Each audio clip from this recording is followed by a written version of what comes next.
Son père, c'est...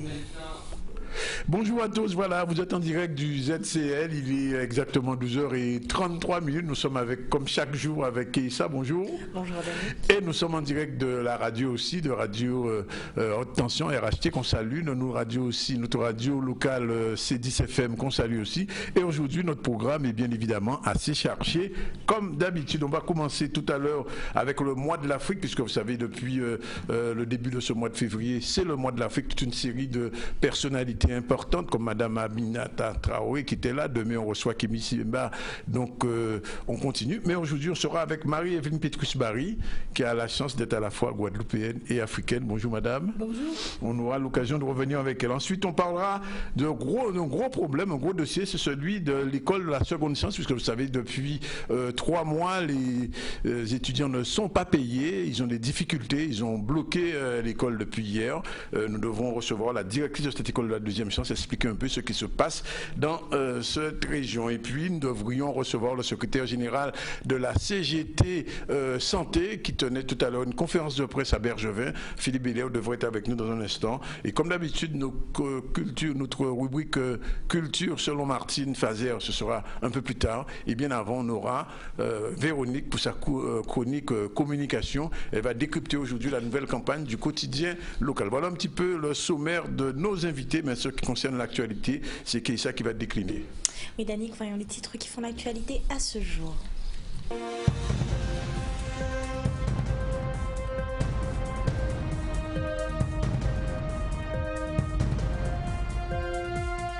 Nous ouvrirons le journal d'aujourd'hui avec l'affaire Cédric Cornet, l'ancien 12e vice-président du conseil régional, a comparu hier devant le tribunal correctionnel de Pointe-à-Pitre. Pour l'heure, l'audience a été remportée à demain. Il faudra donc attendre pour le verdict final.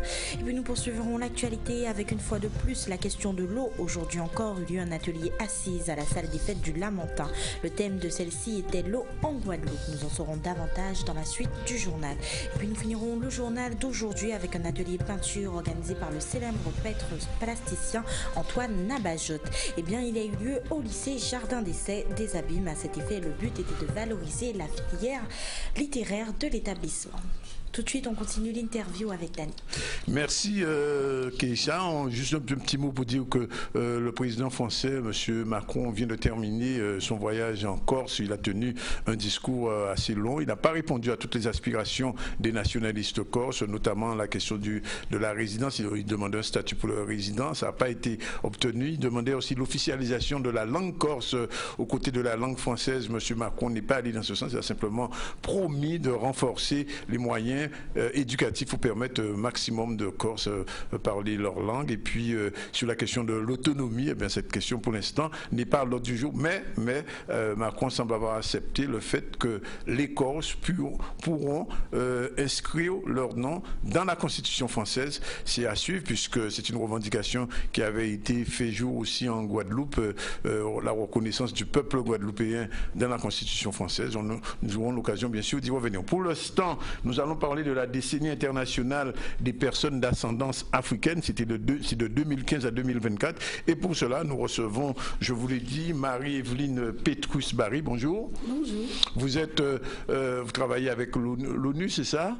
Et vous êtes invité en Guadeloupe dans le cadre du mois de l'Afrique. Alors, cette décennie internationale des personnes d'ascendance africaine, ça change quoi pour nous, Guadeloupéens, et pour les Caribéens, par exemple? Ça change les choses pour les Caraïbéens et pour les Guadeloupéens, à condition que nous la mettions en œuvre et que nous travaillions avec le gouvernement de la France pour la mettre en œuvre. Mais avant que cette décennie ne puisse changer les choses, il faut comprendre là d'où on vient. Et on vient de très très loin. C'est-à-dire que cette décennie a pour la première fois reconnu que les personnes d'ascendance africaine ne jouissaient pas de leurs droits de l'homme, de leurs droits au développement, de leurs droits à la reconnaissance de leur histoire, de leurs droits à la justice. Et on a reconnu qu'en fait, leurs droits étaient plus bafoués que les droits des autres personnes vivant dans les pays où vivent les personnes d'ascendance africaine, qui sont environ 300 millions.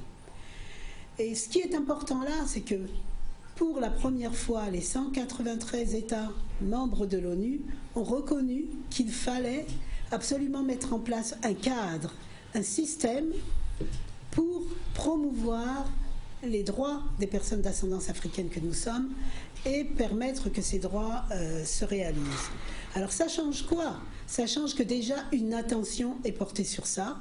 Ça change que les États doivent légiférer, que les États doivent changer leur législation quand cette législation discrimine, quand cette législation promeut le racisme, que l'impunité par rapport aux brutalités policières, que l'impunité par rapport aux stéréotypes raciaux, que l'administration de la justice doit changer, que les États qui ont signé des conventions internationales contre le racisme et la discrimination et qui n'appliquent pas les conventions dont ils sont redevables doivent appliquer ces législations.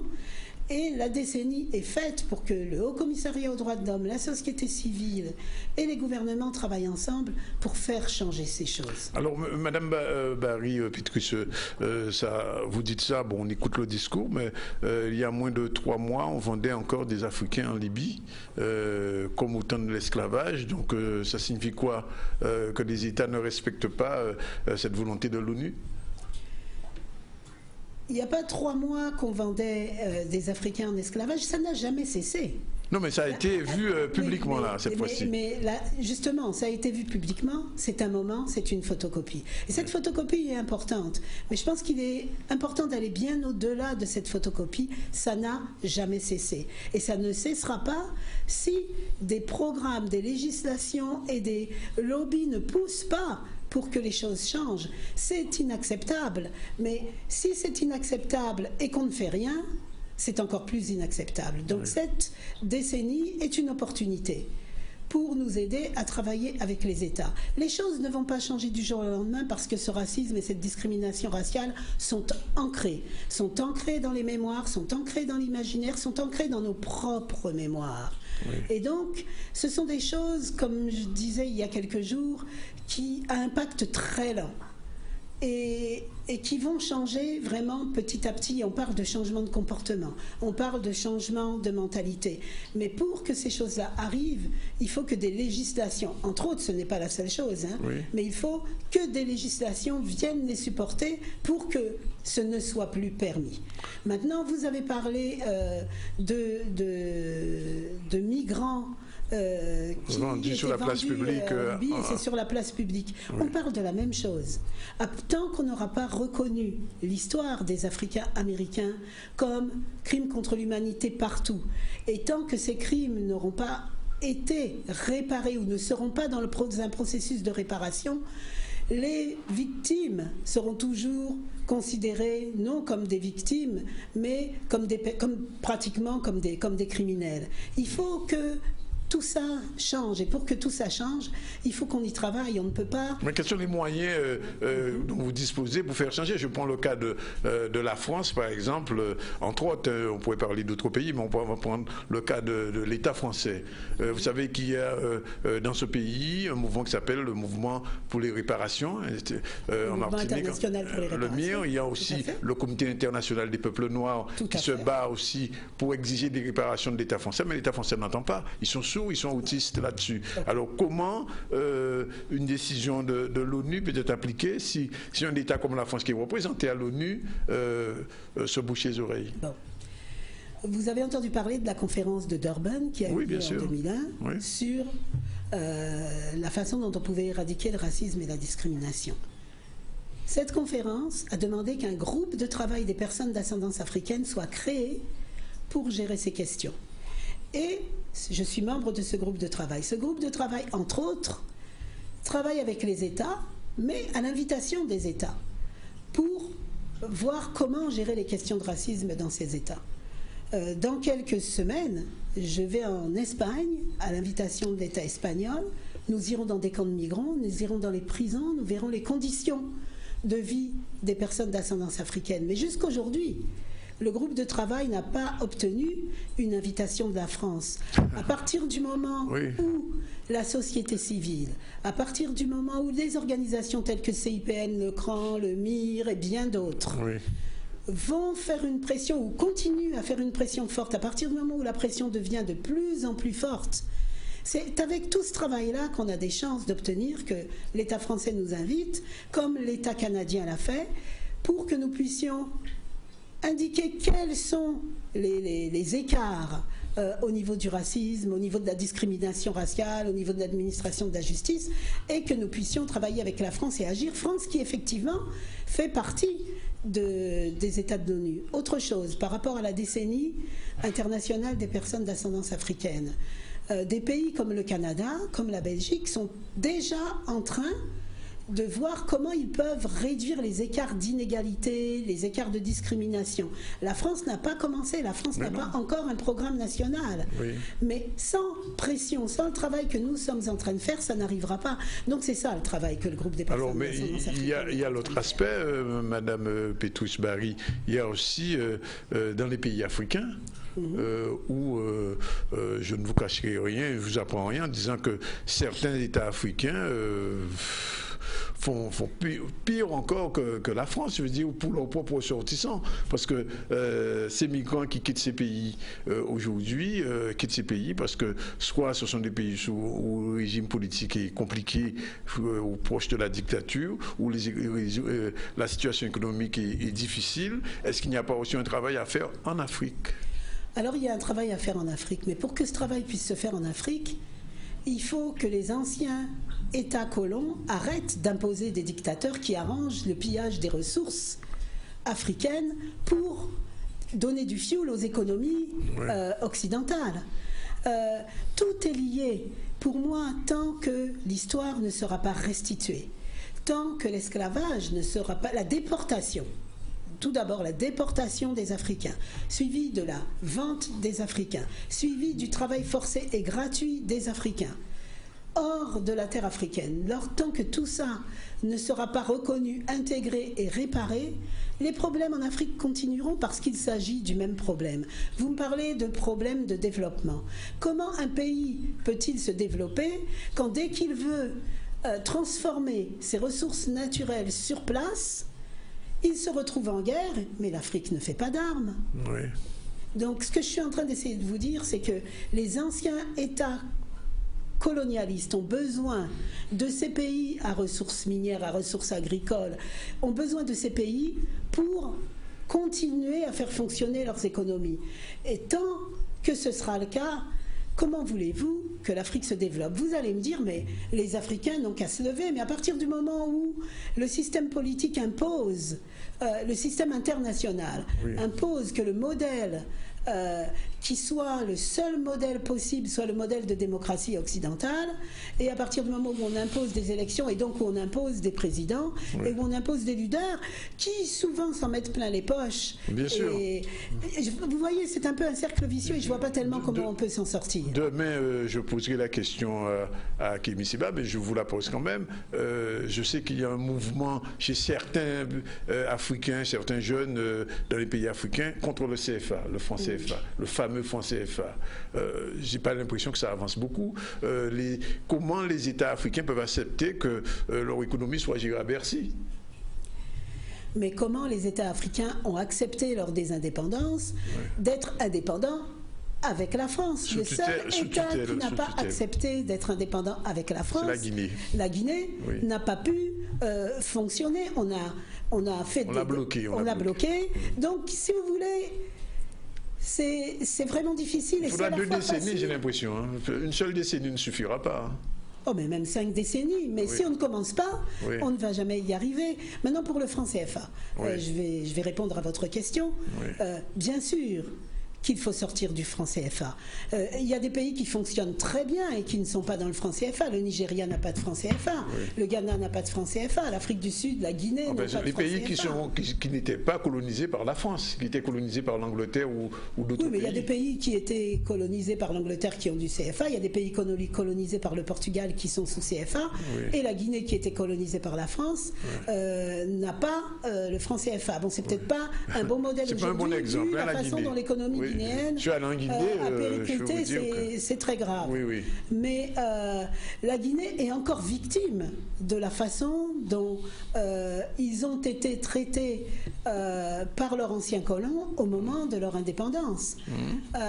Il faut sortir du franc CFA, mais sortir du franc CFA, ce n'est pas tout. Sortir du franc CFA, c'est une chose, mais il faut également pouvoir avoir un programme économique qui va fonctionner en même temps qu'on sort du franc CFA. Il faut que le système de production, d'importation et d'exportation change pour que les balances des paiements dans les pays en question puissent changer. Il faut que les relations avec la Banque mondiale est en train de mettre un nouveau programme d'ajustement structurel dans toute l'Afrique centrale. Ces programmes n'ont jamais marché. Ces programmes ont plombé les économies de l'Afrique de l'Ouest et de l'Afrique centrale dans les années 80. Donc, et puis, on ne va nulle part. Les nouveaux colons en Afrique, ce sont les Chinois maintenant. Bon, ça, c'est les Français qui le disent. Tout le monde cherche. On le voit concrètement. Les routes sont faites par les Chinois, même les minerais sont. Qu'est-ce qu'il y a de nouveau sous le soleil? Les Chinois étaient toujours là. Les Chinois ont toujours construit des présidences. Les Chinois ont toujours construit. Vous êtes allé en Guinée, les palais du peuple. Les Chinois ont toujours construit des stades. Je parle du Cameroun. Bien sûr, maintenant. Mais ils exploitent le terrain. Ils s'installent maintenant. Maintenant, ils s'installent. Et effectivement, la façon dont ils s'installent, parce que ça peut plomber aussi les économies. Et ils ont des attitudes racistes en plus. Mais qui n'en a pas eu? On ne va pas, vous allez me dire, on ne va pas remplacer les Français par les Chinois, mais ça ne veut pas dire qu'il faut que les anciens colons restent parce que d'autres arrivent. Il faut combattre la colonisation, il faut combattre l'exploitation des Africains d'où qu'elles viennent. Et le débat, ce sont les Chinois qui remplacent les autres, ça n'intéresse personne. Ce qui intéresse les Africains, c'est de pouvoir vivre décemment, avoir un travail décent, ne pas être considérés comme des sous-hommes et ne pas être que leur pays ne soit pas considéré comme de la matière première, et eux aussi d'ailleurs, considérés comme de la matière première à piller. Et comment faire pour changer ça? C'est ça qui nous intéresse. Le débat Chine-Europe ne nous intéresse pas. Chine-Europe. Alors, quel est le message, Madame Petouche-Barry, que vous êtes venue délivrer aux Guadeloupéens qui sont d'origine africaine pour la grande partie, la majorité? D'ailleurs, je ne sais pas si vous le savez, depuis quelques jours, on ne parle plus d'esclaves en Guadeloupe, on parle d'afres. Vous avez entendu parler de cette expression, j'imagine? J'ai entendu parler de cette expression. Africains réduits en esclavage, les afres. Vous êtes d'accord avec cette expression? Je ne dirais pas que je suis d'accord, je ne dirais pas que je ne suis pas d'accord. Ce que je dirais, c'est qu'il faut absolument changer ce langage de coloniser. Mais pour moi, il est important que l'idée de déportation soit indiquée dans le nom qu'on va donner aux personnes Africains qui ont déportés, été... vous seriez d'accord pour Africains réduits en esclavage et déportés? Tout ça, c'est des termes. Ce qui m'importe, c'est de décoloniser le langage. Bien sûr. Ce qui m'importe, c'est de décoloniser l'imaginaire. Et ce qui m'importe, c'est que la dignité des Africains, la dignité de leurs ancêtres, l'histoire des Africains ne soit pas volée et qu'on arrête de dire que notre histoire a commencé quand nous avons quitté l'Afrique et qu'on arrête de dire « Oh, nous sommes un petit peu d'ascendance africaine, mais pas tellement ». Excusez-moi, le reste de nos ascendances, c'est des ascendances volées. Il s'agit de viol, il s'agit d'ascendance forcée. On nous a amenés ici, on nous a vendus. Nous connaissons tous la façon dont on organisait les viols des femmes africaines ici. Il fallait que 4, 5, 6, 7 personnes passent dessus au moment de l'ovulation, pour être certain que la personne allait être enceinte. Donc de quoi on parle? Je pense que notre ascendance africaine, c'est un héritage commun, que nous soyons très très clairs ou très très noirs. En Afrique, il y a des gens très très clairs ou très très noirs. C'est pas le débat. Oui. Bien sûr. Alors, donc, vous n'avez pas répondu à ma question. Qu'est-ce que vous dites aux Guadeloupéens aujourd'hui? Vous êtes vous-même d'origine guadeloupéenne, vous avez vécu en Afrique. Ça encore, c'est un souci, si vous permettez. Je vous en prie. Je pense que ce qu'on se déclare et ce qu'on est. Oui. Et en Guadeloupe, et c'est peut-être pas le message que je veux dire, mais c'est un des messages. Il est important que les Guadeloupéens soient un. Qu'on soit Guadeloupéen de métropole ou qu'on soit Guadeloupéen d'Afrique. On ne dit pas métropole, on dit France. De France, mais oui. je suis tout à fait d'accord. De toute façon, tout ça, c'est pas la Guadeloupe. D'accord. Donc, qu'on soit Guadeloupéen d'où qu'on soit, il y a des Guadeloupéens d'Afrique, il y a des Guadeloupéens d'Amérique, il y a des Guadeloupéens d'un peu partout. Ce qui est important, c'est qu'on puisse travailler ensemble et qu'on puisse avoir une histoire qui est commune et qui soit la nôtre et que nous la reconnaissions, que nous la connaissions, que nous nous en approprions et que nous l'utilisions ensemble. Et que nous ne fassions pas de différence entre ceux qui ont été déportés après la déportation, qui ont eu encore une déportation qui n'est pas forcément forcée, mais qui finalement est forcée. Oui. Donc, je dirais Guadeloupéens, où que vous soyez, travaillons ensemble pour la reconnaissance de notre histoire et pour les réparations. Alors, je rappelle que vous faites une conférence donc demain soir à la bibliothèque de Morne-à-l'Eau et cette conférence, en fait, vous venez de donner à peu près des grands traits. Quels sont les enjeux de la décennie 2015-2024 D'ailleurs, vous avez cette petite brochure faite par, j'imagine, l'UNESCO. Non, les Nations Unies. Les Nations Unies. Enfin, l'UNESCO fait partie des Nations Unies, mais là, il s'agit du siège. C'est l'Afro-décennie et vous travaillez là. Dernière question, Madame Petrus-Barry. Vous êtes optimiste? Comment pourrais-je Non, je pose la question. Ne pas l'être? Oui. On n'a pas le choix. C'est l'avenir de nos enfants dont il s'agit. Et je crois qu'on n'a pas le choix d'être autre chose qu'optimiste. Le chemin ne sera pas facile, mais ça va aller. Oui. Et quand vous arrivez en Guadeloupe, chez vous, comment vous vous sentez? Après avoir vécu en Afrique du Sud, en Guinée, etc. Mais je vis en Guadeloupe 3 fois par an depuis toujours. Enfin, depuis maintenant plus de 20 ans. D'accord. C'est difficile. C'est difficile d'être en Guadeloupe, c'est ça? Non, c'est pas difficile d'être en Guadeloupe, mais vous me demandez comment je me sens. Oui. On me renvoie toujours. Ah, mais... Pas mon ici. Ou c'est pas mon ici. Voilà. Ça vous gêne, ça vous gêne quelque part? Non, moi je me sens d'ici, je me sens d'ici, je me sens de Guinée, je me sens... Oui, africaine, guadeloupéenne.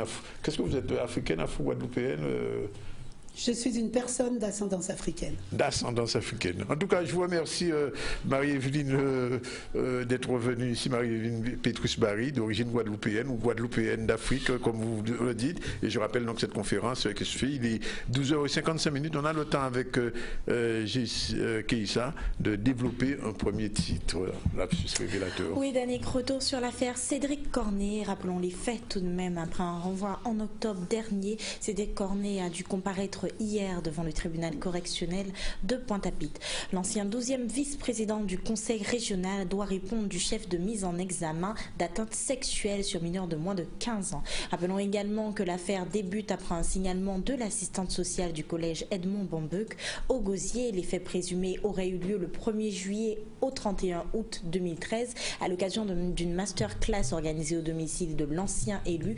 Pour lors, le procès est donc reporté à jeudi et donc nous n'en saurons plus que demain sur la décision finale. En attente de réponse, visionnons le reportage avec Olivier Félix. Je trouve que ce sont des réquisitions sérieuses à la hauteur de ce dossier, d'une gravité certaine et qui dénotent en tout cas de la volonté du parquet de croire ce que dit notre cliente quant à la véracité des faits. Il y a beaucoup d'incohérences dans les déclarations qui ont été faites par M. Cornet depuis le début de cette affaire, depuis sa garde à vue. Notre cliente a dit la vérité depuis le début. Après, la façon dont M. Cornet peut les analyser à l'audience, et c'est là tout son art de politique, de tronquer un peu les déclarations et de les remanier à sa sauce, ça c'est une autre affaire. Oui, c'est un réquisitoire non seulement très dur, mais qui ne tient pas compte du tout de toutes les faiblesses du dossier. Nous avons démontré qu'en réalité, la victime ne pouvait pas avoir eu des relations sexuelles avec M. Cornet. Je rappelle d'ailleurs qu'il n'est pas poursuivi pour l'avoir ni violé ni agressé. Il est poursuivi pour avoir eu un rapport sexuel avec elle alors qu'il démontre que ce n'est pas possible. Et en réalité, on se retrouve dans une situation où, quels que soient les arguments donnés, la victime trouve un autre argument. Par exemple, je vous donne l'exemple, je n'ai pas vu de particularité physique. Ah bon, vous n'avez pas vu? Mais pourtant il en a. Ah ben s'il en a, il a tellement de poils que je n'ai pas pu voir. Mais madame, il est imberbe. J'ai fermé les yeux. Vous voyez, c'est une suite sans fin de détours de la prétendue victime. Et en réalité, M. Cornet a apporté un document médical qui prouve qu'à cette époque, il ne pouvait pas avoir de relations sexuelles.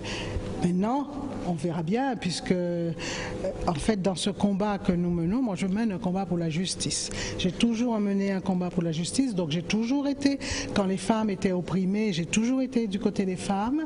Maintenant, malheureusement, nous savons que le pouvoir est en train de basculer et qu'on est amené parfois à des procédures qui sont abusives, parce qu'on refuse de voir les incohérences, les contradictions, parce qu'on est dans la bien-pensance. Et la bien-pensance maintenant, c'est quoi que dise une voix féminine, eh bien, il faut sanctionner. Et là, c'est très dangereux. Nous rentrons dans un monde excessivement dangereux. Et ce dossier-là, il y a, d'ailleurs, si j'ai pu plaider aussi longtemps, c'est qu'il y a un nombre incroyable de contradictions. Ce que disait la victime elle-même, sans compter évidemment ses amis, mais la victime elle-même qui a changé plusieurs fois de version et a prétendu avoir, comment dirais-je, subi beaucoup plus de choses qu'elle n'a subi. En fait, subi, disons, elle a toujours dit qu'elle était consentante, mais subi plus de rapports sexuels qu'elle n'a eu vraiment. C'est une affaire un peu triste parce que c'est quand même quelqu'un, Cédric Cornet, qui a vraiment voulu faire quelque chose dans son pays. Ben, il a malheureusement... il est dans une tourmente et on est en train peut-être de briser un élan. Et voilà, quoi qu'il en soit, sa mise en examen a entraîné l'arrêt de sa carrière politique sur décision de Victorin Lurel. Le jeune conseiller régional s'est en effet vu ôter en 2015 son mandat de 12e vice-président en charge de la commission pour la jeunesse. Et voilà, pour l'heure, il est 12h59. Nous vous souhaitons à tous et à toutes un bon appétit. Nous le rappelons, vous nous regardez en direct de C10 FM, mais aussi de RHT 89.8. Nous écoutez, pardon. On se retrouve après la pub.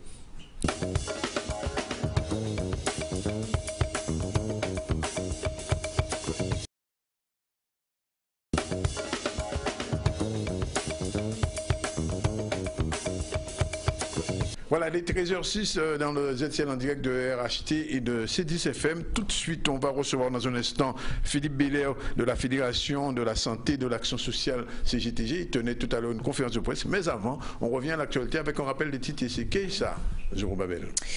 Oui, bien sûr, nous avons ouvert le journal d'aujourd'hui avec l'affaire Cédric Cornet. L'ancien 12e vice-président du conseil régional a comparu hier devant le tribunal correctionnel de Pointe-à-Pitre lors d'une audience qui a été reportée à demain. Il faudra donc attendre pour le verdict final. Et puis nous poursuivrons l'actualité avec une fois de plus sur la question de l'eau. Aujourd'hui encore eut lieu un atelier assise à la salle des fêtes du Lamentin. Le thème de celle-ci était l'eau en Guadeloupe. Et puis nous finirons le journal d'aujourd'hui avec un atelier peinture organisé par le célèbre peintre et plasticien Antoine Nablajotte. Eh bien, il a eu lieu au lycée de Jardin d'Essai. À cet effet, le but était de valoriser la filière littéraire de l'établissement. Pour l'heure, il est 13h07. On continue l'interview avec Daniel. Bien sûr, on va recevoir, je vous l'ai dit, M. Philippe Belair, qui est secrétaire général de la Fédération Santé de l'Action Sociale, la CGTG, puisque demain s'ouvre le 9e congrès fédéral de cette organisation. Et ce matin se tenait une conférence de presse d'avant-congrès. Et la thématique, le mot d'ordre de ce congrès, face à la violence des réformes, la FSA-CGTG contre-attaque. Alors, Philippe Belair, merci d'être avec nous. Une réforme peut-être violente? Oui, bien sûr. La preuve, ce qu'ils appellent une réforme, c'est modifier ce que nous appelons des conquis. Oui. Les acquis, mais les conquis. Les acquis. Ils ont... Non, nous disons conquis, nous ne disons pas acquis parce que ça a été conquis. C'est pas un acquis, c'est quelque chose qui va de soi.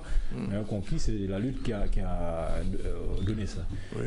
Les réformes, entre guillemets, qui sont en cours, le but c'est de modifier les relations dans le travail en faveur du patronat.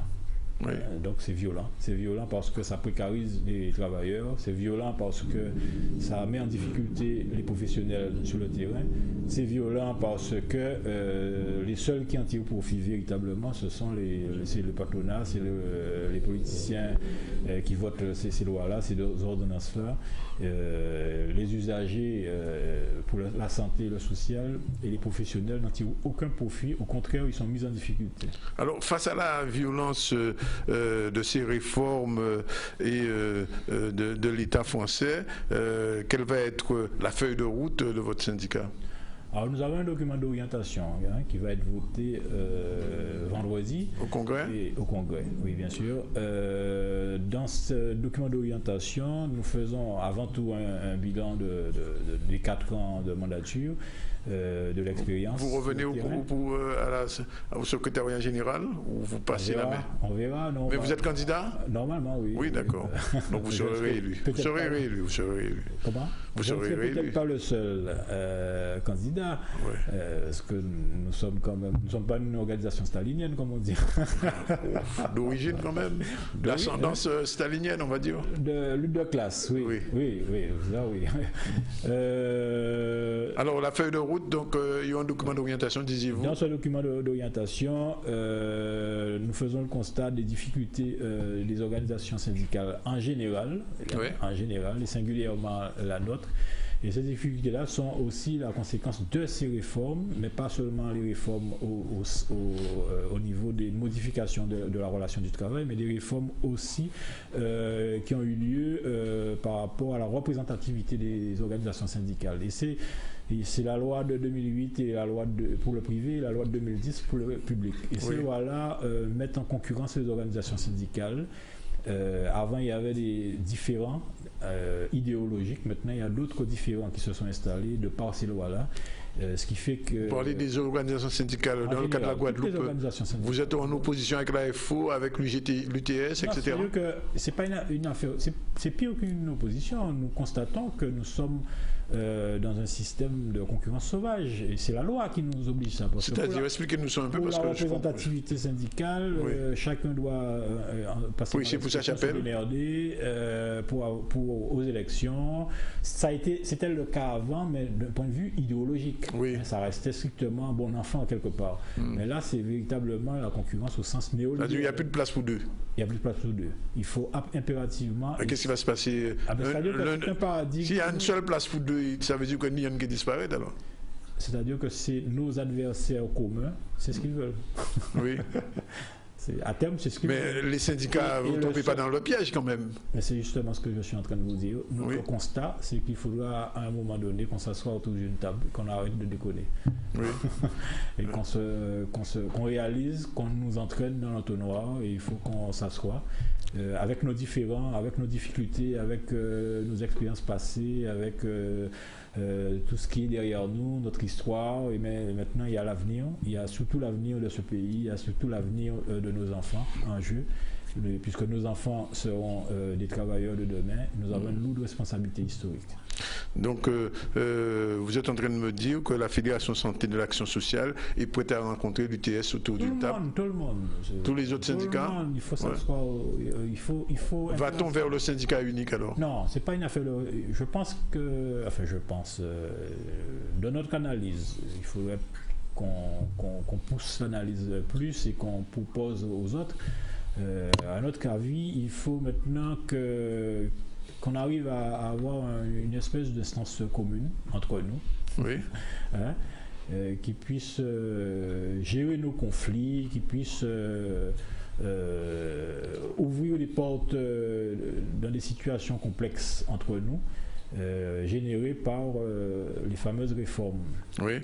Et nous sommes tous les victimes de ces réformes. Mais alors, l'ennemi commun, c'est quand même le patronat, enfin c'est l'État d'une manière générale. Et l'adversaire, et l'adversaire, c'est le syndicat, l'autre syndicat, c'est ça? C'est-à-dire que avant... C'est la configuration aujourd'hui.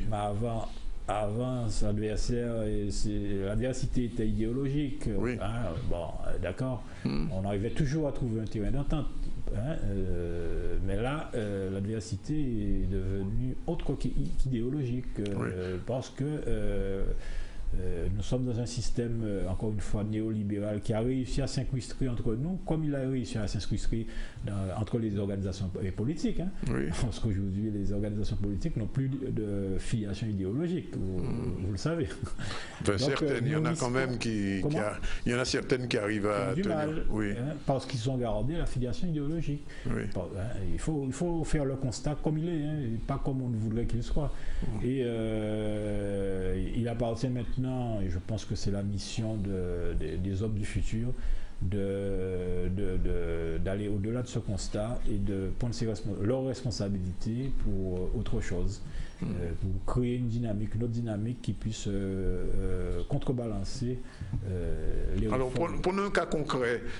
Sur, par exemple, ce qu'on appelle la carte de santé de la Guadeloupe, que vous savez, le plan d'orientation, enfin, le plan de santé de la Guadeloupe. Est-ce que sur cette question, les syndicats guadeloupéens qui sont dans le secteur de la santé peuvent s'entendre? Ou bien chacun doit défendre son précaré? Non, je pense qu'il y a un certain nombre de... Bien entendu, nous avons tous une vision des choses. Mais je pense qu'il y a un certain nombre de points sur lesquels on peut s'entendre, on peut se comprendre et on peut défendre ensemble un certain nombre de points. Je pense que c'est possible. Oui. Mais encore faut-il, il faut s'asseoir et en discuter, en débattre. L'invitation a déjà été lancée? Non, pas encore. Pas encore? Non, donc vous attendez le congrès, c'est après le congrès? Après le congrès, nous ferons le nécessaire, oui. Mais l'initiative vient de qui? De vous ou des autres? Ou bien les communes? Je pense que bien avant, le principe du LKP, c'était un peu ça. Oui. Il ne faut pas inventer le fil à couper le beurre. Hein. C'est clair. Ouais. Il va à fond. Donc, surtout au soleil, ils font. Partout, il y a un fond commun et il y a des batailles qui sont gagnées. Hein. Ça, c'est clair, c'est net. Maintenant, tout le monde est complètement sonné par rapport à ces fameuses réformes. Il nous appartient de prendre nos responsabilités et d'aller de l'avant. Alors, je prends un deuxième exemple dont vous connaissez la teneur concernant l'incendie du CHU. L'UTS a porté plainte contre la direction de cet hôpital. Est-ce que vous associez à cette plainte ou bien est-ce que vous êtes assis pour un maillot, laissez-vous faire bien? C'est-à-dire qu'au niveau, il faut bien comprendre notre fonctionnement en tant que confédération. On n'est pas une centrale syndicale, on est une confédération. Oui. Et à notre sein, il y a un syndicat de la santé oui. Qui dépend d'une centrale. Non, mais qui n'est pas... Non, au contraire, elle est autonome. Vous ne dépendez pas de la centrale? Écoutez-moi, il y a la fédération. Oui. Et il y a dans le CHU un syndicat. Oui, à l'intérieur. Qui est autonome par rapport à la fédération. Bien sûr. D'accord. C'est ça qui rend difficile souvent la compréhension de notre fonctionnement. Oui. Nous, en tant que confédération. Il faudrait peut-être changer ça. Comment? Il faudrait peut-être changer ça. Pourquoi? C'est notre héritage, comme vous dites, vous disiez tout à l'heure. Stalinien. Non, même pas anarcho-communiste. Oui. Et ça ne peut pas changer, ça. Ça peut pas changer. Ça peut changer, mais pour l'instant, c'est pas d'actualité. Le changement n'est pas d'actualité. Donc ça veut dire que sur cette question de la plainte... C'est à eux de prendre leur position. Et ils ne vous consultent pas pour ça? Comment? Ils ne vous consultent pas en tant que... Non, ils n'ont pas à nous consulter. Ils prennent leur position en tant que syndicat. Et vous seriez d'accord il faut qu'on analyse. Il faut qu'on voit sur quoi, sur foi de quoi. Je ne sais pas, moi, sur quoi la plainte a été déposée. Sur non-assistance à personne en danger, sur plein... Il y a plein de qualifications. Notamment, récemment encore, on parlait de la qualité de l'air respiré au CHU en ce moment, l'amiante, on fait des choses comme ça. Moi, j'aimerais voir et savoir, parce que balancer comme ça un soutien sans avoir le document... Non, mais c'est évident que ça, c'est une question syndicale. Oui, bien sûr. Alors, quels vont être... Alors, moi, je vous le disais tout à l'heure en off, mais je vous le dis officiellement, on a le sentiment quand même que depuis quelques années, les luttes syndicales ont perdu de leur intensité. Je dis globalement. Ça fait partie de nos constats, je vous l'ai dit aussi en off. Oui. Et il nous semble important de ne pas, négliger la force de frappe de notre adversaire principal. Oui. Ils ont des moyens extraordinaires qui leur permettent de déconstruire l'idéal syndical. D'accord. Que ce soit de par la communication, que les sondages, je peux vous lister un certain nombre de choses, les grandes émissions à heure d'écoute où des économistes entre guillemets sont payés très cher pour nous affubler un certain nombre de contre-vérités, mais comme ce sont des économistes reconnus sur la place, ils ont la vérité et ça fait des dégâts. Les gens sont démobilisés, et extrêmement démobilisés, parce qu'ils ont l'impression que ce qui se dit en général, c'est ça la vérité. Or, Or, ce n'est pas la vérité, ce sont des contre-vérités. La vérité, c'est qu'il faudrait qu'il y ait une controverse. Oui. Malheureusement, cette controverse a du mal à passer. Alors, ça signifie en clair qu'aujourd'hui, il faut un peu repenser l'action syndicale déjà en Guadeloupe? Je ne sais pas si c'est repenser ou refonder, mais il y a quelque chose de fondamental à revoir. Fondamental à revoir, peut-être pas de manière structurelle, mais en tout cas sur le plan idéologique, il y a pas mal de choses à revoir. Je pense que toutes les organisations syndicales sont concernées parce que là maintenant il y a un choix à faire entre le réformisme qui est soutenu par l'Union européenne et la tradition syndicale de lutte de classe. Oui. Et donc ce choix-là, on en parlera à votre congrès demain, vendredi? Si. Oui, c'est à l'ordre du jour. Le document de l'orientation, c'est à l'ordre du jour. Donc ça veut dire que... le choix est déjà quasiment fait. Oui, non, ça veut dire que les luttes syndicales vont reprendre de leur intensité? Risquent de reprendre? Nous sommes en train, Monsieur Zandonis, de faire l'analyse de terrain. Parce que c'est ça le problème, c'est que souvent nous sommes toujours la tête dans le guidon. Oui, on ne voit pas ce qui se passe à terre. Maintenant, là, il faut voir pourquoi les choses sont difficiles, pourquoi les travailleurs sont difficilement mobilisables, pourquoi. Et tenter de donner des réponses idéologiques. Faire comme dit Lénine, que faire? Que faire? Oui. Exact. Exact. Et ça va être donc une trame syndicale. En tout cas, Philippe Bédère, merci d'être venu. Juste un dernier mot. Une fois que vous serez réélu, si vous l'êtes, à la tête de cette fédération de la santé et de l'action sociale, ce serait peut-être intéressant de venir nous donner les conclusions de votre syndicat, de votre congrès. Bien entendu. Oui, vous n'y manquerez pas. D'ici la semaine prochaine, oui. Alors nous prenons... pas vendredi parce que... Non, ne vous inquiétez pas, après le carnaval, on laisse passer le carnaval. Je vous remercie en tout cas d'être venu. Il est 13h20. On continue à développer l'information avec Keïssa Zorobabel. Et je vous le disais déjà la semaine dernière, je vous le redis encore aujourd'hui, les assises des Outre-mer se poursuivent en ce début d'année, les ateliers citoyens aussi, chacun d'entre eux réunit en moyenne une 50aine de participants. Vous aviez donc été cordialement invité. Ce matin, c'était à la salle des fêtes du Lamentin autour d'un atelier sur l'eau. Ce n'est un secret pour personne, l'eau reste au cœur des problèmes de notre île. Partons donc au Lamentin avec Stanley Manicor. Alors pour l'Office qui est donc un acteur très investi de ces questions de rapport à l'usager sur la facture d'eau, sur les problèmes qu'on rencontre aujourd'hui dans la crise de l'eau. Donc c'est important pour nous de recueillir toutes les propositions nécessaires pour faire avancer la situation en Guadeloupe. Le thème de notre atelier effectivement là est très intéressant puisque c'est l'usager, son rôle au cœur de la politique de l'eau. Donc là, on va discuter ensemble pour savoir est-ce qu'ils ont joué un rôle suffisant jusqu'à maintenant dans cette thématique et quelles propositions faire pour recueillir et être sûr de co-construire la politique de l'eau à l'avenir. Je continue à faire attention à ce que je fais. Bon, je suis dans les toilettes sèches, ça semble évident que c'est quelque chose que je suis en train d'adopter à la maison et le faire adopter par mes amis. Mais quant à être plus royaliste que le roi, il faut arrêter aussi de vouloir demander aux usagers de faire plus, en fait de faire pour faire, alors qu'en haut lieu les choses ne sont pas faites et que la non-responsabilité des gens qui prennent des décisions invite à la délinquance. Oui, d'ores et déjà, ils ont une place puisqu'ils font partie des commissions qui élaborent la politique. Ils sont impliqués d'ores et déjà. Peut-être que ça n'est pas suffisant, peut-être qu'on ne communique pas assez forcément sur cela. Donc on va voir avec les acteurs qui sont présents autour de la table si ça suffit vraiment et ce qu'on peut proposer pour améliorer cette question. Alors, on espère voir émerger vraiment des solutions qui nous permettent d'innover et puis de co-construire cette politique à l'avenir en espérant vraiment ensemble faire émerger des solutions. L'idée des assises, c'est bien de faire émerger des solutions faisables d'ici 3 à 5 ans. Donc on espère des choses assez opérationnelles.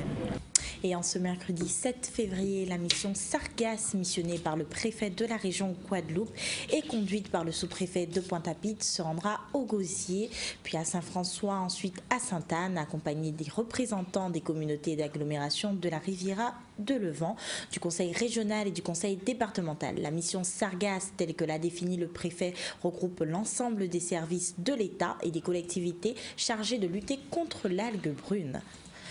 Voyons le reportage avec Maxime Morel. On annonce des arrivages à nouveau de sargasses pour la mi-février, des arrivages plus importants à la mi-mars. Et donc l'idée, c'est de venir sur le terrain, d'avoir un échange avec les élus, les maires, la communauté d'agglomération, pour vérifier qu'on était prêt à traiter ces sargasses qui vont arriver en masse dans le courant du mois de mars. On nous annonce une arrivée massive de sargasses dans les prochaines semaines. Donc c'est l'occasion pour se préparer, pour voir un petit peu comment, entre guillemets, accueillir cette vague de sargasses dans les meilleures conditions. On voit bien que sur une plage comme celle-ci, qui est proche d'établissements touristiques, d'hôtels, l'arrivée de sargasses est obligatoirement une difficulté pour les activités qui relèvent du tourisme. On sait très bien que quand il y a des sargasses, il y a énormément de problèmes, notamment au niveau olfactif, et donc il faut prévenir tous ces dégâts. L'État, bien entendu, aide les communes dans leurs investissements pour les enlèvements de sargasses, les transports et l'épandage par la dotation d'équipement des territoires ruraux. Et une enveloppe de 500 000 € a été affectée, dédiée hier au financement des équipements que les communes souhaiteraient faire dans ce domaine-là. Nous sommes dans une saison qui est touristique, et particulièrement sur la Riviera du Levant et plus singulièrement sur Sainte-Anne, nous avons énormément de touristes. Et bien évidemment, nous devons prendre toutes les dispositions. Il y a des brigades vertes qui déjà sont à pied d'œuvre, et donc c'est un travail qui se poursuit. Et je dirais tout simplement, nous restons vigilants par rapport à l'évasion des sargasses. Et voilà, sachez que la mission Sargasses a vocation de se rendre dans toutes les communes touchées par les échouages massifs et faire des points de situation avec le maire et le président de l'intercommunalité concernés sur les mesures conjointes à mettre en œuvre et les besoins complémentaires qu'il convient de prévoir. Et puis voilà, il est 13h25. Nous vous souhaitons un bon appétit à tous et à toutes. Nous le rappelons, vous nous écoutez en direct de Radio Haute Tension, mais aussi de C10 FM 103. Nous devons recevoir tout à l'heure la directrice de l'école de la deuxième chance. Nous verrons bien. Sinon, si elle n'est pas perdue en chemin. Sinon, ce sera tout à l'heure après la publicité.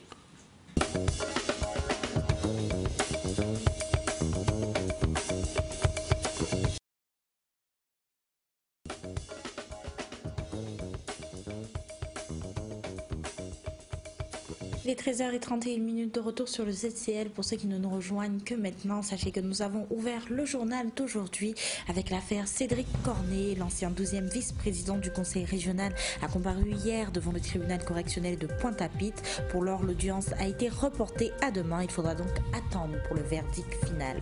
Et puis nous avons poursuivi l'actualité avec une fois de plus la question de l'eau. Aujourd'hui encore eut lieu un atelier assise à la salle des fêtes du Lamentin. Le thème de celle-ci était l'eau en Guadeloupe. Et puis nous finirons le journal d'aujourd'hui avec un atelier peinture organisé par le célèbre peintre et plasticien Antoine Dabajotte. Il a eu lieu au lycée de Jardin d'Essai. À cet effet, le but était de valoriser la filière littéraire de l'établissement. Et on continue avec une coopération Guadeloupe-Québec. La CARL mobilise les étudiants du lycée hôtelier du Gosier. À cet effet, aujourd'hui et demain, les étudiants en BTS tourisme du lycée des métiers de l'hôtellerie et du tourisme et les professionnels du secteur mèneront un travail de réflexion sur la destination de la Riviera du Levant. Un projet qui vise à mettre à jour l'offre du tourisme sur le territoire. Le reportage avec Olivier Moradel. Ils doivent nous apporter un projet qui est différent de ce qui est actuellement vendu en Guadeloupe. Donc on cherche à se détacher de la destination soleil et de proposer quelque chose de plus authentique et adapté et qui fait rayonner le territoire. Donc c'est ça qu'on cherche. On leur a un peu interdit de justement vendre de la plage et d'essayer de partir sur des nouveaux horizons pour trouver un tourisme plus spécialisé. C'est la création la plus originale qui va être récompensée. Les étudiants auront le droit d'aller au Québec pour présenter leurs travaux à l'équipe québécoise qui va prendre le relais après. Le but final, c'est de créer une codestination, donc une destination qui est adaptée aux locaux, donc qu'on appelle les visités, et aux visiteurs, les Québécois. Donc on cherche d'abord à connaître quel tourisme souhaiteraient avoir les Guadeloupéens sur la Riviera du Levant, et après on donnera toutes ces données aux Québécois pour qu'ils nous trouvent des solutions pour que la destination soit plus attractive au Québec. C'est un projet expérimental et on espère que si ça marche bien, toutes les autres communes de la Guadeloupe pourront essayer de développer des initiatives à peu près similaires. Les élèves travaillent de janvier à mai et fin mai nous allons avoir les présentations des étudiants. Ils sont divisés en équipes et en compétition les uns avec les autres. Je trouve que c'est bien parce que de base le projet c'est pour des masters, enfin c'est pour un master en tourisme et nous sommes des BTS, donc du coup c'est bien qu'on nous implique dans le projet. On doit gagner un voyage au Québec, donc du coup ça nous incite à se battre avec les autres et voilà, c'est comme une compétition. Je pense que j'ai plus de chances que les autres parce que j'habite déjà dans la Carle, donc du coup je pourrais me renseigner plus et je connais les atouts et voilà. Et comme je vous le disais en titre, ce matin eut lieu au lycée Jardin d'Essai un atelier peinture entre les lycéens menés sous l'égide de l'artiste plasticien Antoine Nabajot. Un événement qui a pour but de rendre accessible l'art dans l'enceinte de l'établissement et de valoriser la section littéraire afin de promouvoir les débouchés de cette série. Ce qui permettrait alors de montrer que cette filière est active au LGT de Jardin d'Essai. Le reportage avec Michel Héraclide. Je suis au lycée Jardin d'Essai pour présenter mon travail aux étudiants de première. Et je pense que c'est un élément qui est important là à l'école. Et c'est dans ce cadre-là que ça fait une semaine que les tableaux se trouvent au CDI. Donc j'estime que la démarche du peintre, c'est aussi bien de travailler dans son atelier, mais c'est aussi bien la transmission. Et personnellement, ça fait partie de ma démarche d'aller à la rencontre des étudiants, de les faire comprendre les mécanismes de la création, tout particulièrement la peinture, et d'essayer d'éveiller en eux la curiosité. Je pense que ce sont des jeunes en devenir. Il faut leur donner le maximum d'informations pour qu'ils puissent s'exprimer demain, soit dans le domaine de l'art ou bien tout simplement dans la vie. Je suis installé actuellement aux Abîmes, au Palais Royal, et c'est là où je donne des cours aux enfants et aux adultes. Et je profite pour dire que cette année, je fête les 20 ans de l'atelier au mois de juin. Aujourd'hui, nous recevons M. Antoine Nabajot, qui est un artiste peintre connu de renom. Et nous avons voulu, notamment dans l'éducation à la culture, à l'éducation culturelle et artistique, qui constitue une priorité d'ailleurs dans le parcours des élèves, nous avons voulu faire entrer la peinture au lycée du Jardin d'Essai, pour permettre justement à ces élèves d'être au contact de l'artiste, au contact des œuvres. Et donc nous avons mis cette exposition en place du 31 au 7 février, donc elle se termine aujourd'hui, pour favoriser ces échanges. C'était l'occasion pour ces élèves, et notamment la première L1 et L2 qui les rencontrent aujourd'hui, de discuter avec cet artiste, de comprendre son point de vue, de comprendre les différentes étapes, les processus, si vous voulez, de création d'une œuvre. Et ça va bien au-delà pour eux-mêmes, pour ces élèves, pour leur construction, qu'ils puissent savoir, comme M. Nabajot le dit si bien, avoir de la persévérance, être organisé, être rigoureux. C'était le message, je crois, de cette exposition en bas bois. Ce qui m'a poussé à venir ici, parce que c'est pas déjà qu'on m'a convoqué, et en fait je connaissais déjà le domaine de l'art, mais ça m'a appris à m'étendre sur plusieurs horizons à ce niveau, et j'étais déjà intéressée. Je pense continuer vers cette voie, mis à part le métier que je ferai. Je pense prendre des cours de dessin déjà, et pour un peu grandir dans ce domaine, voilà, parce que apparemment c'est pas un domaine difficile, et voilà, en fait il faut de l'expérience et du temps, quoi. Il faut du temps, tout simplement.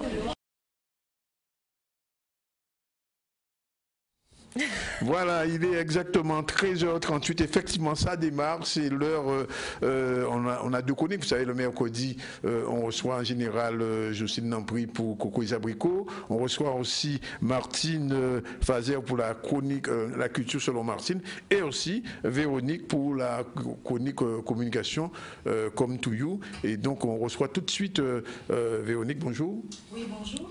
Et donc, aujourd'hui, on va parler d'un phénomène, d'une chose, d'une affiche, d'une campagne, et je vous laisse présenter.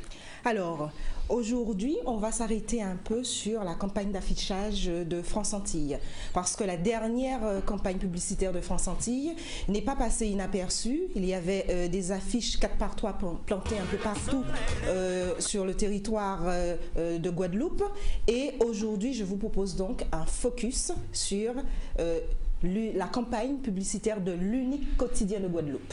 Pourquoi France Antilles? Alors, en fait, malgré sa situation de monopole, France Antilles est passée par de multiples tourments et en un demi-siècle d'existence. Entre redressement judiciaire et cessation de paiement, le quotidien tente de se refaire une nouvelle jeunesse face à un lectorat qui est vieillissant, face à des ventes qui sont en chute libre et aussi cette problématique du défi du numérique à relever. Donc, nous l'avons compris, avec cette nouvelle campagne, France Antilles tente de se relever de ses cendres suite à la crise économique et sociale qu'elle a traversée ces derniers mois. Il y a eu des départs volontaires ou bien des départs forcés. Une nouvelle équipe est aujourd'hui en place afin de reconquérir le lectorat, de booster les ventes et surtout pour séduire de nouveaux annonceurs. Alors, qu'est-ce qu'on voit sur ces affiches? Je crois qu'on a vu rapidement, mais on va les revoir. Qu'est-ce qu'on voit sur ces affiches? Alors, on a planté le décor. Maintenant, voyons là la première affiche. Nous voyons cette affiche sur fond blanc, une photo type portrait scindé en deux. Sur la partie gauche de l'affiche, nous observons le buste côté droit d'un homme et sur la partie droite de l'image, le buste côté gauche d'une femme, réunis pour former qu'un seul corps. Ils sont afrodescendants et tout sourire aux lèvres. Expression de bonheur. L'homme avec sa barbe couleur poivre-sel tient en main une tablette à la page de France Antilles. Nous remarquons, et la femme, elle est beaucoup plus jeune, elle tient en main le journal papier de France Antilles. Nous remarquons qu'aucun d'eux ne lit le journal papier. Il nous le montre en fait. Et en bas de page, il y a cette information que nous pouvons lire en lettres capitales, le mot France Antilles et ensemble, ensemble. C'est ensemble pour faire allusion à une traduction créole en français régional de l'adage ensemble ensemble repris par l'UGTG qui dit ensemble ensemble travailler Guadeloupe et Martinique que goumé pour travail à yo. Donc, il y a une deuxième affiche, parce que cette campagne avait deux affiches, une deuxième affiche qui respecte en fait la même structure que la première que nous venons de voir, coupée en deux à la verticale, avec la moitié de face d'un homme supporter de l'équipe de l'OM, l'Olympique de Marseille, et l'autre moitié, une femme qui porte le maillot de l'équipe du PSG. Donc, on constate en fait que ce sont deux clubs emblématiques de l'Hexagone qui sont souvent à l'affiche en Coupe de Ligue. Donc, compte tenu de l'expression du visage de l'homme, on voit qu'il a les dents serrées, les yeux écarquillés, une expression crispée, on peut supposer que le ballon n'est pas allé droit au but. Paradoxalement... Marseille a perdu, quoi. Bref. Oui, Marseille a perdu. Paradoxalement, l'expression de la femme, elle est très explicite. Elle brandit le poing, la bouche ouverte. Nous imaginons le but vainqueur de son équipe. Neymar a marqué, d'accord. Probablement. Cependant, nous remarquons qu'il y a un seul journal France Antilles pour les deux supporters d'équipes opposées. Oui. France Antilles, donc, on peut le dire, rassemble quelles que soient les opinions, quelles que soient les convictions. Oui, oui, on peut dire ça. Oui, on peut le traduire ainsi. Oui. Mais souvenons-nous qu'une publicité, elle fait toujours presque allusion à un fait connu de tous. Par exemple, une œuvre d'art célèbre, un événement historique, une habitude de vie, un proverbe même, pour être détourné de son contexte initial. Et là, pour la campagne de France Antilles, cette photo nous a fait penser en fait à l'affiche du film Volte-face, qui est sorti, merci de mettre l'image, une affiche, un film qui est sorti en 1997 avec Nicolas Cage et John Travolta. Donc, cette affiche, cette campagne également peut faire aussi allusion aux œuvres d'art de Pablo Picasso, que nous connaissons aussi, sa passion de peindre les visages. Mais dans tout cela, il y a un message que France Antilles a voulu faire passer. Alors quel est ce message justement? Alors, et là je vais vous le lire en direct. France Antilles, avec sa campagne, Ensemble, c'est être au plus près des gens au local et au fait de l'information internationale. C'est décrypter l'actualité et partager nos émotions. Délivrer une information fiable et la rendre accessible et compréhensible par tous. Confronter les opinions sans diviser. Fédérer tous les publics et connecter toutes les générations via tous les canaux actuels. C'est ainsi que France Antilles envisage son rôle et dit « Nous sommes le nouveau France Antilles et en 2018, nous allons tout faire pour construire un média qui rassemble, le média du vivre ensemble. » Voilà en fait ce message-là que France Antilles voulait faire passer à travers cette campagne. Alors je vous pose la question, c'est la dernière peut-être. Quelle cible donc, est visée par cette campagne? Alors toutes les cibles sont visées puisque France Antilles veut conserver sa génération qui le suit depuis 50 ans maintenant. S'ils sont vivants toujours. Oui, s'ils sont vivants, ils pourront lire le France Antilles. Et France Antilles également veut séduire cette jeunesse qui est plus tendance numérique, qui lit sur son portable. Pour Keïssa, par exemple. Oui. Keïssa, vous lisez France Antilles? Oui, bien sûr. Bien sûr. Bien sûr. C'est une exception. Hein? Oui, elle le lit peut-être sur son portable. Oui, sans doute. Effectivement, je suis abonnée d'ailleurs. Je vous invite à faire de même. Ouais. Donc voilà, on peut dire en fait que pour une première campagne d'affichage depuis longtemps de France Antilles, que le message était difficilement perceptible du premier coup. Oui. Et je me souviens, la première chronique communication que nous avons eu à faire sur cette antenne parlait en fait de l'affiche publicitaire. Et on rappelait que l'objectif de l'affiche consistait en fait à informer un public sur un sujet quelconque, à convaincre ce public à s'intéresser au produit, à l'événement qu'on veut promotionner, mais aussi que l'affiche avait pour objectif de déclencher un acte d'achat, de déclencher une action quelconque par rapport à celui qui prend connaissance de cette information que l'affiche diffuse. Force est de constater que pour cette première vague de campagne, cette première vague n'a pas convaincu forcément le plus grand nombre. Donc il y a une nouvelle vague. Oui, France Antilles a prévu une campagne sur 3 vagues. La première vague, nous l'avons connue à cheval sur janvier-février, et la deuxième vague est prévue pour mai-juin, et une dernière vague pour couronner le tout qui est programmée pour septembre-octobre. On espère que les vagues seront plus tumultueuses. En tout cas, qu'est-ce qu'on peut retenir? On peut dire que c'est une campagne qui a réussi ou qui n'a pas réussi? Alors, pour cette première vague? Cette première vague, pour moi, timidement, elle a réussi, mais vraiment timidement. Les gens n'ont pas trop porté attention, mais on s'est interrogé. Nous attendons les 2 dernières vagues en espérant qu'avec leur agence de com, ils pourront corriger le tir. Publidome. Et le produit France Antilles a beaucoup changé? Alors, je vous ai ramené le France Antilles d'aujourd'hui, oui, avec la une que vous avez déjà, dont vous avez déjà parlé, fait divers. Oui. Et j'ai aussi sorti un France Antilles de mai 2016, et nous constatons que la une est exactement la même. Bien, rien pas changé. Merci Véronique. On va recevoir Martine Fazer pour la culture selon Martine, après cette rubrique sur la communication, mais on va entrer dans le domaine culturel, un domaine qui est particulièrement dense chaque semaine, puisque Martine va décliner son agenda numérique. Non, il est en papier cette fois-ci, il n'est pas numérique. Et donc, Martine, bonjour. Bonjour Dani, tout va bien? Ça va? Ouais, ça va, ça va. Alors, l'agenda numérique, c'est fini? Avec, non, simplement, 2018. il y a une vague de problèmes d'Internet en ce moment par chez moi. Et comme je te le disais hier, j'avais une difficulté de me connecter. Off, comme on dit, tu t'es off. Voilà. Et ce qui fait que je ne peux plus télécharger mes informations sur le...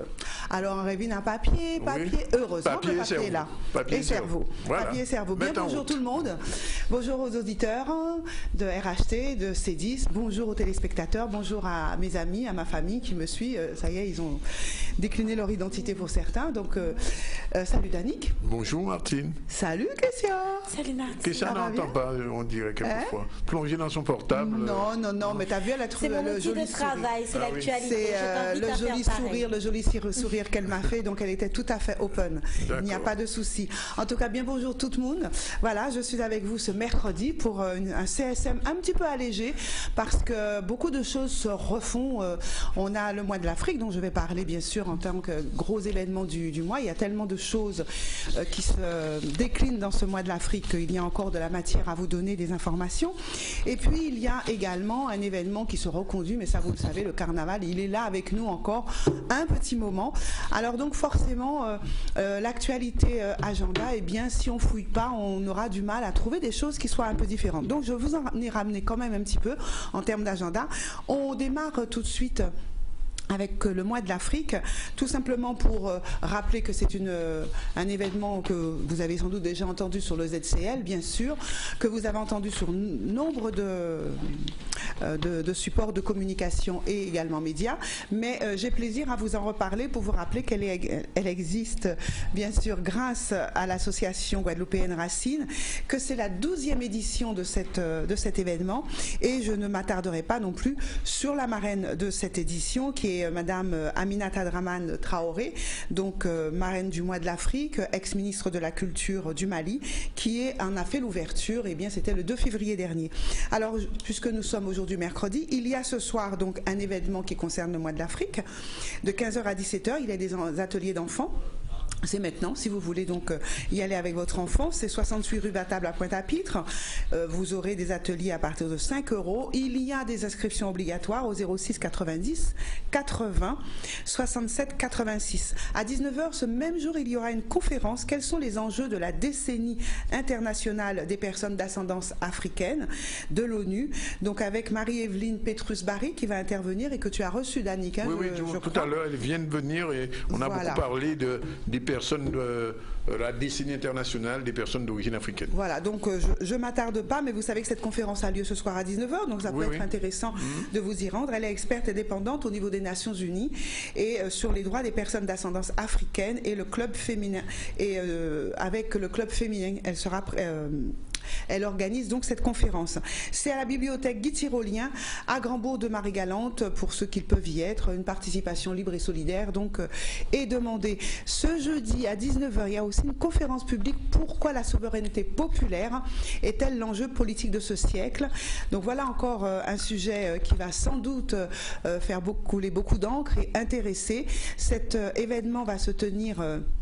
demain jeudi, je vous l'ai dit, et donc avec un certain nombre d'intervenants, et ça sera donc au hall des sports Teddy-Riner de Goyave. La participation, là aussi, elle est libre et solidaire. Samedi 10, une conférence Femmes d'Afrique et de sa diaspora, Femmes éternelles, avec différentes personnalités, dont l'historienne Ogun Rubé Niski, qui est spécialiste de la femme noire, et d'autres intervenants. Ça se tiendra donc au 4 bis Faubourg Isaac à Pointe-à-Pitre. L'entrée, par contre, là, est de 10 €.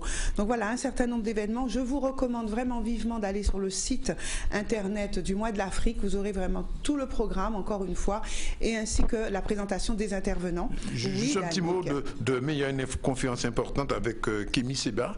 Oui, je viens d'en parler, je crois, donc demain jeudi. Et il y aura, enfin, il y a plein de choses, mercredi prochain, on aura encore l'occasion d'en reparler. On va pas tout décliner aujourd'hui. Mais là, vraiment, il y a chaque jour, là, je vous ai donné jusqu'à samedi et dimanche, une rencontre encore avec Kémy Seba, justement, à 10h, qui est président de l'ONG Urgence panafricaine et qui est initiateur du front anti-CFA avec les jeunes de Marie-Galante à la maison du poète Guy Tyrolien à Marie-Galante.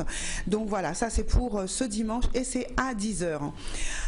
Je continue avec simplement pour vous conseiller d'aller vraiment sur le site internet de ce mois de l'Afrique. Vous aurez plein d'informations, mais également sur le site de l'associationracine.com où là vous allez pouvoir obtenir toutes les dates, les lieux et puis les intervenants.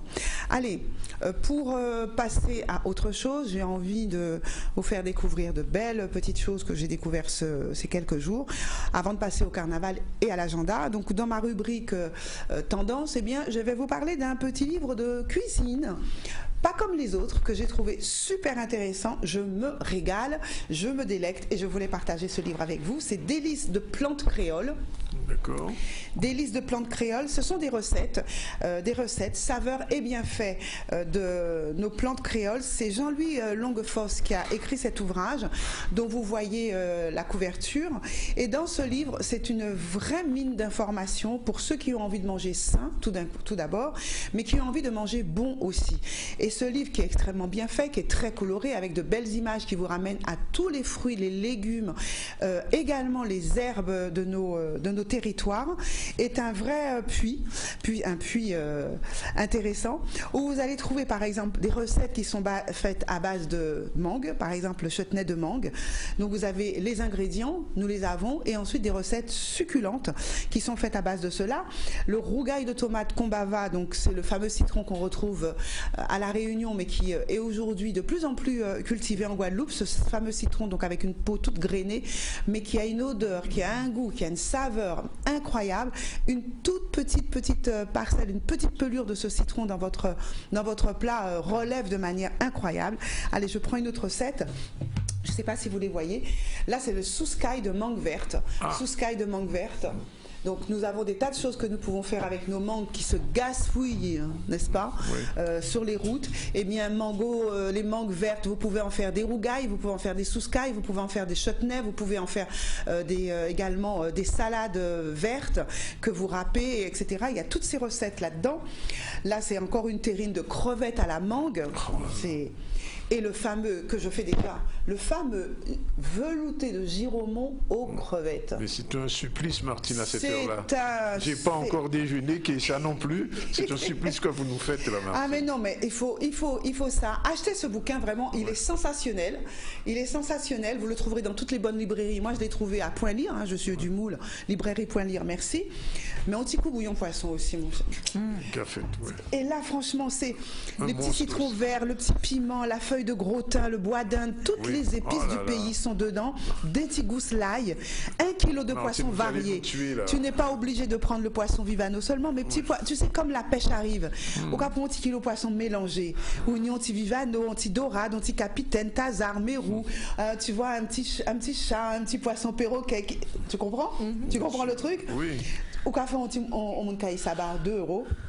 Où tu le fais toi-même dans ton jardin, la robe retroussée entre les cuisses, comme cela se fait bien évidemment. Et puis ensuite, tu mets ton poisson, tu fends le poisson, on va mettre ton petit jus de citron, on va piger ça dans un petit feuille bois d'un petit... Moi-même, rien que d'y penser, et un petit citron bonda à Manjac en lait, pas craser piment là, parce que sans quoi c'est immangeable. Ne pas le laisser non plus ne pas le laisser voilà, trop longtemps. C'est juste pour la saveur, le parfum. Et on dit du riz blanc, bien en grain, en créole. Excusez-moi, dans ce pays... Juste une question, Martine. C'est vrai qu'on doit laver le riz? Ça dépend du riz. Alors, il y a quelqu'un qui me disait qu'on doit laver le riz. Bien sûr. Alors, si on revient sur le passé ou un petit peu quelques années avant, le riz arrivait en grands sacs, en sacs de toile. Et donc, le riz, il fallait le laver parce qu'il était dans des silos. Et ces silos sont immenses avec des tonnes et des tonnes de riz qui sont, voilà, qui peuvent être visités par les rats, par les souris, par d'autres indésirables. Hein. C'est ainsi. On peut pas, c'est pas parce que les gens ne faisaient pas attention, c'est parce que quand tu as des comment on appelle ça, des lieux pareils, comme pour le blé, Donc on conseillait vivement de laver ce riz pour enlever à la fois des traces d'indésirables, mais également parce que le riz n'était pas aussi traité qu'aujourd'hui. Donc tu avais vraiment cet amidon blanc qui sortait et qui te permettait d'enlever également les dernières petites, comment on appelle ça, les livrets au moment du lavage. Et puis les grains qui étaient abîmés, qui remontaient et qui flottaient, donc faut laver d'Iria au moins 2-3 fois en l'eau. Alors aujourd'hui, les riz thaï, les riz basmati sont des riz qui sont extrêmement nettoyés, extrêmement propres. On peut se faire ne pas les laver. Mais j'ai une amie qui disait toujours en parlant du riz thaï, elle est réunionnaise, moi-même, laver du riz en moins, c'est fait, il pète tout parfum ail. Donc, de toute façon, le lac a cuite, il a bouilli, donc si on mal propté à dents, eh ben, il est cuit à veille. Donc, toutes les immondices sont stérilisées grâce au bouillonnement. Donc voilà. Alors, je termine avec cet ouvrage qui, à la fin, a toute une série de présentations, un glossaire avec tous les légumes, les feuilles choux, chou coco, épinards, bélangettes, toutes ces choses que nous avons et qui nous fait découvrir de nouvelles perspectives de légumes, de fruits, d'épices et d'herbes que nous avons, même parfois des fleurs, fleurs à atumo par exemple. Et bien tu sais que tu peux faire de délicieux desserts avec les fleurs d'atumo. Tout le monde a ça dans son jardin, donc achetez ce bouquin parce que vraiment c'est une vraie mine d'informations et de bonnes choses pour notre santé et bien évidemment pour notre flore qui est magnifique. Rapidement, un petit agenda si je donne. Oui, rapidement, il reste 1 minute et demie. Eh ben, donc on va parler du Festival de musique classique des Nuits Caraïbes qui commence le 17 février. Donc je vous recommande vivement d'y aller.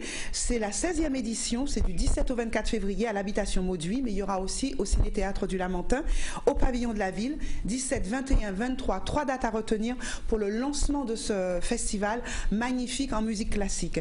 Je vais vous parler également très rapidement d'un autre événement, les Traces du Nord Grande Terre, 5e édition.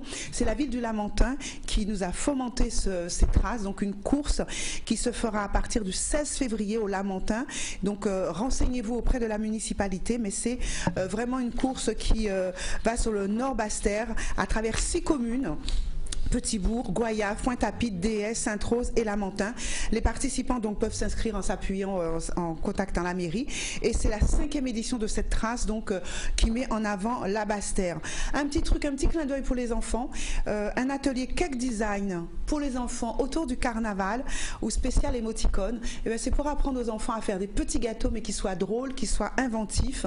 Voilà, donc c'est avec l'atelier Foodil et chez Margot, 74 impasse Bas du Fort au Gosier.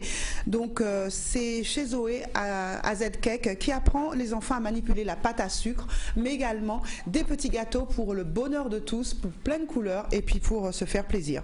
Voilà, je ne pourrais en dire plus aujourd'hui, je le regrette infiniment. Il est 14h, Martine.